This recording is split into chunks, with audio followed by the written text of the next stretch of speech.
Well, good evening, visitors. Welcome to the Australian War Memorial's Last Post ceremony. My name is Richard Cruz, and joining us today from the Australian Army is Warrant Officer Class 2, Joanne Davey. Today marks 2,000 Last Post ceremonies held here at the Australian War Memorial. The memorial has for many years held a daily closing ceremony, but the Last Post ceremony in its present form was officially launched on the 17th of April 2013. Each day, the ceremony is held here in the commemorative area, beside the pool of reflection. The memorial works very closely with a number of organisations to ensure its continued significance. They include the Australian Defence Force, members of RSL and Services Clubs Association, veterans groups, ex-service organisation, as well as families and descendants of the men and women whose names appear on the Roll of Honour panels that surround us here today. It will take nearly 300 years to commemorate every person on the Roll of Honour. However, the memorial is committed to ensuring that each and every story will be told. We are honoured this evening to acknowledge Lieutenant General John Furin, Principal Deputy Director General, Australian Signals Directorate, and participants of the Pacific Military 7 Women's Cup. We're also honoured to welcome Police Commissioner Mara Tedavra from the Cook Islands, the Korean military delegation. We also acknowledge in our presence Mr. Dick Smith, who is joining us today. We welcome the veterans who have served, those that are still serving, and the families that love and support them. We acknowledge the members of RSL and Services Clubs Association, RSL Victoria and RSL Queensland, who are watching the broadcast of this ceremony across Australia.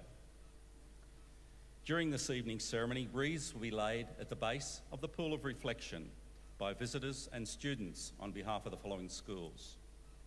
From Victoria, St Albans Meadows Primary School from St Albans, and from Queensland, All Saints Primary School, Albany Creek, and MacKillop Catholic School, Andergrove. I invite you all to please stand and join in singing the National Anthem.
Students, please be seated.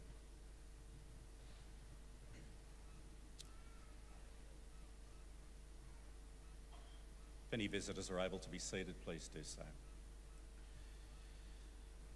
The Australian War Memorial was the vision of Charles Bean, Australia's First World War official historian. Bean landed with the Australian troops on Gallipoli and stayed with them at the front through to the end of the war. The idea of this national memorial and museum came to him at Pozières, France, in the depths of the bloody fighting of 1916.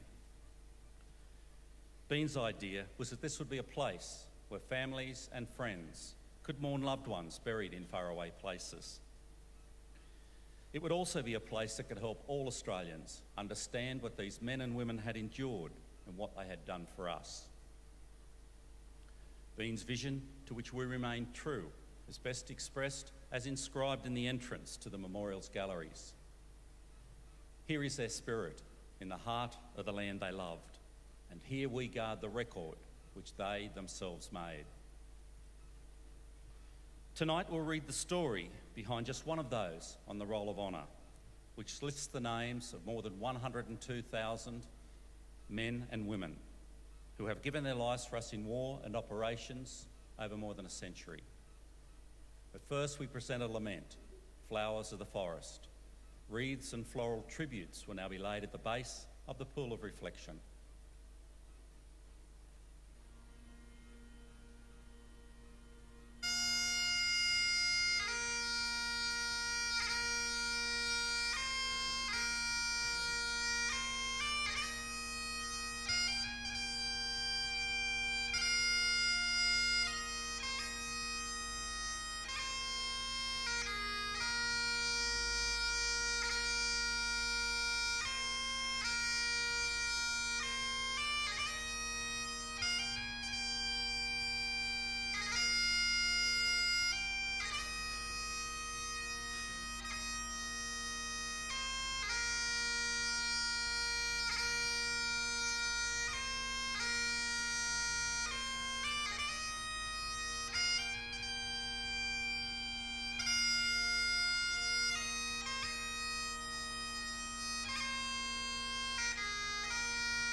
Today we remember and pay tribute to Trooper Raymond Eaton Beard.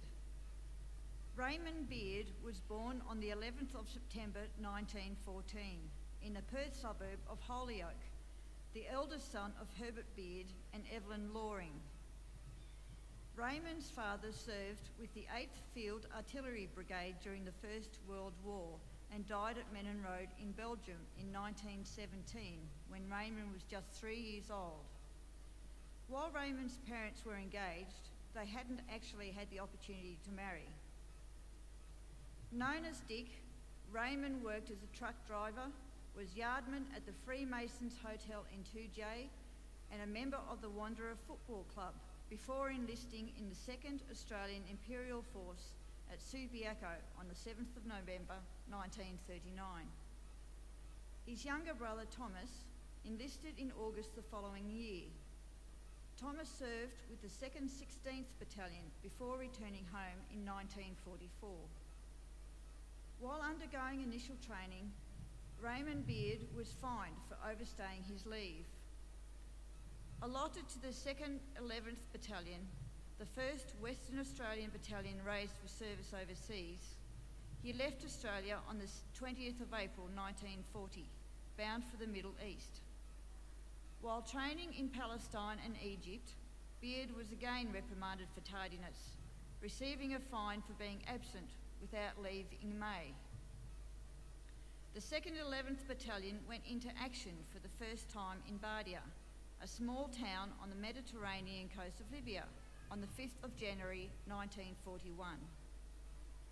Bardia had been captured late in the afternoon on the 4th of January, but Italian resistance in the southern portion of the perimeter kept up until the morning of the 5th. The diversionary force had encountered the toughest fighting of all. The attack had netted approximately 40,000 Italian prisoners and large quantities of arms, rations, equipment and alcohol, all of which was made of good use by the Australians. Beard was charged with drunkenness and fined accordingly. As part of the Allied advance into Libya, the 2nd 11th took part in the 6th Division's assault on Tobruk on the 21st of January.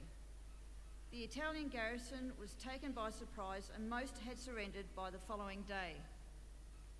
A few days later, the 2nd 11th Battalion moved on to secure the Derna airfield.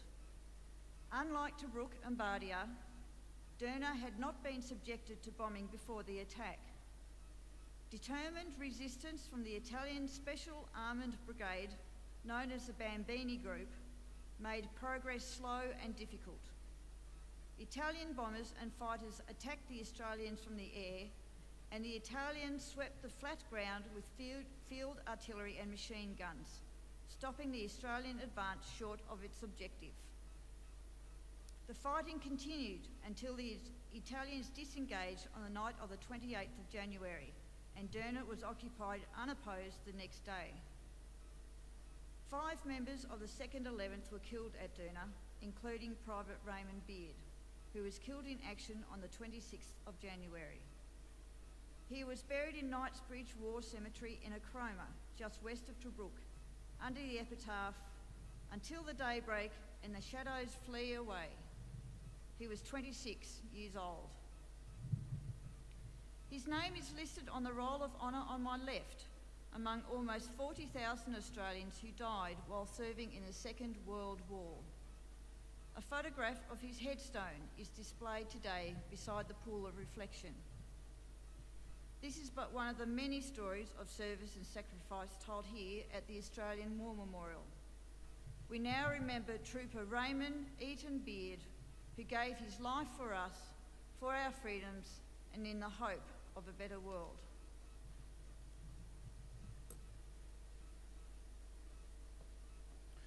I invite you all to please stand for the reading of the ode and the sounding of the last post.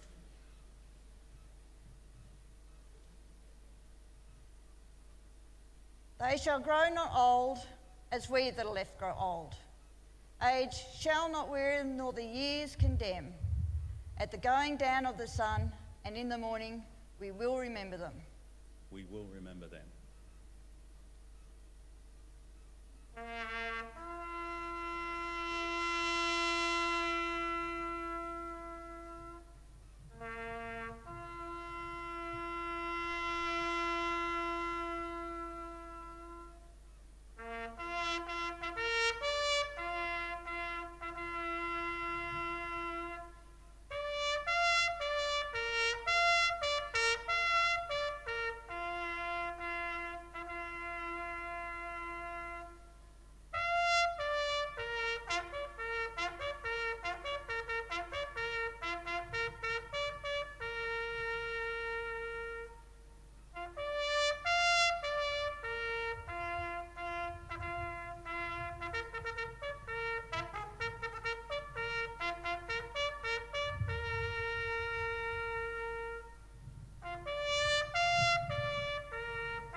lest we forget. Lest we forget.